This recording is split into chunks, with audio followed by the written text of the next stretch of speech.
Page 64, the King of Hearts. On this page, we're concentrating more on the interval of a fifth. Okay, you can play around with fifths. If you have any questions, you're welcome to ask. Let's just talk King of Hearts. We do have a little bit of new notation to talk about. 2 lines long. There is a repeat sign, which I'll talk about in a minute. 4/4 time, treble and bass clef, quarter notes and half notes, and a few rests. We can do those. Right hand is here, left hand is here, and we can go in middle C position, and it's just quarter notes.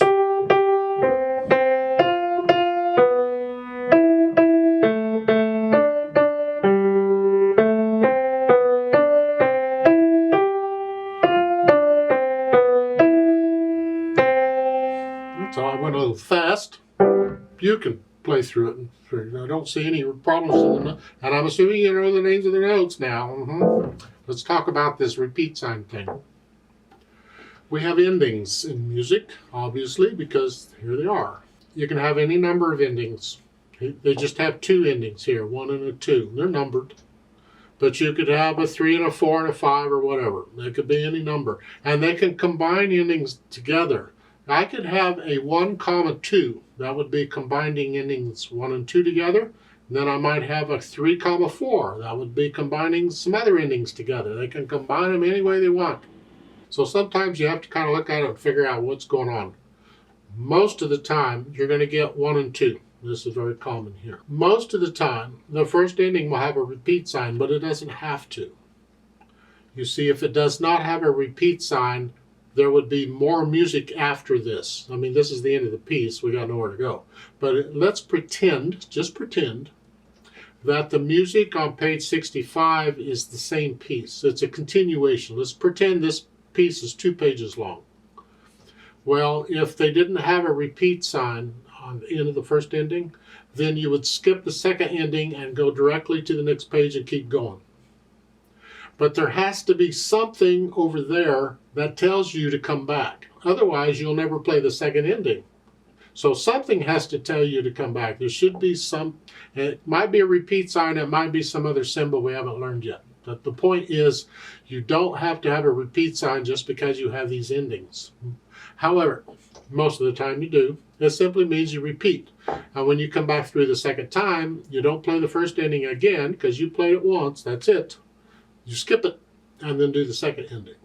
And an ending can be any number of measures long. These are just 1 measure long, it's easy. But it could be 4 measures or 6 or 8 or 12 or who knows how many measures long. And they don't have to be the same. One ending could be a certain number of measures, another ending might be different. It's whatever the music needs, so just take it as it comes. So this piece is actually 4 lines long because when you repeat, you're doing these again. Now once you get the notes and the rhythms and you understand the endings, we do the articulations, staccatos. I'm going to flex the wrist, staccatos. Short. But when I go slowly, I'm on the key and I'm bouncing off each time. And I put it back on the key before I do it again. When I go fast, there isn't time for that. You have to come up from above, but don't come way up. Don't be hitting it. It's a very small motion. The second line is connected. Lift up. Like so. So you lift up for the phrasing, doing the staccatos. Now they don't really say anything on slurs and staccatos for everything. You just kind of have to fill in the blanks. Look at the first line when you get to the half notes. They're not marked anything. So do you separate them? So I put a silence before and after each half note. Again, second measure. Lift up. Same thing with the last measure, the first line. Do I separate that half note out? There's different ways of interpreting it. Try it different ways. You can't put silence before the half note because the note's staccato. You have to separate it. But try connecting the half note to the next quarter note. You can do that. At the end of the line, you do lift up because we have a phrase for the second line. We want silence for. Lift up. So you have to experiment with it. My inclination here is to put silence before and after the half note, both. So it's, so lift. So that's how I would do it, but that's not necessarily how you have to do it.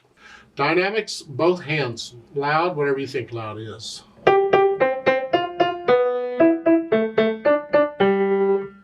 And the speed, well, quickly, I just did quickly, but it has to be accurate. So it has to be your quickly, not mine.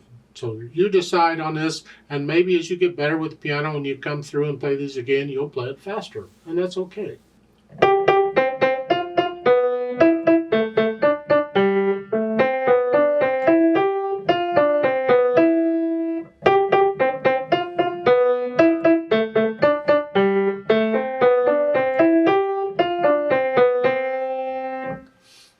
As far as their intervals they're talking about, remember I told you in the music each note is on a line or a space, and there's a line or space in between. Of course you can have them between staves. Look at the first measure. You have G's here, here, that's a fifth, and the next measure you're here to here. Well, even though the notes are on different staves, doesn't matter, it's still a fifth. So all of these are fifths, you're just coming down in fifths. And then the second line's all gumbled up, but that's the fifths. Let's play this together slowly and make sure we got all the right notes. The rhythm shouldn't be a problem, but the notes. I'm going to do the staccatos and the phrasing, and we will do the repeat. I'll give us 4 counts. 1, 2, ready, go.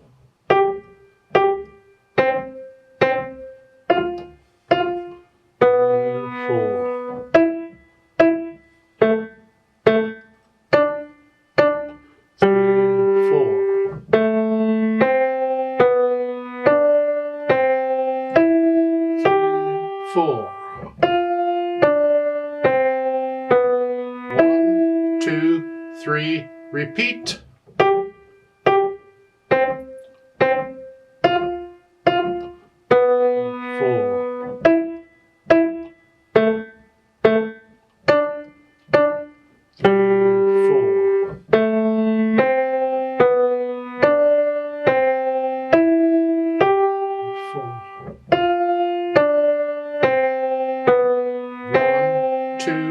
3, 4, off.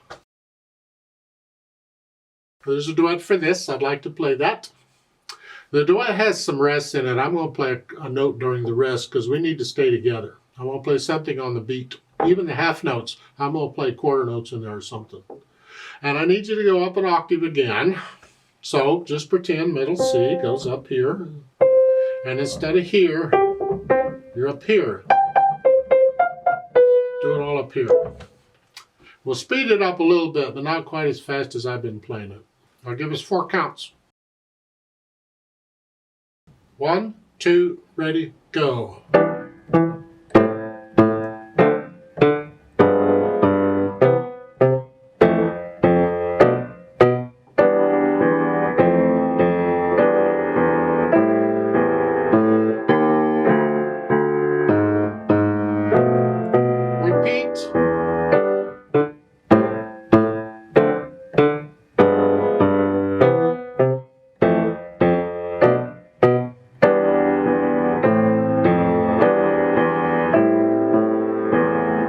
Second ending.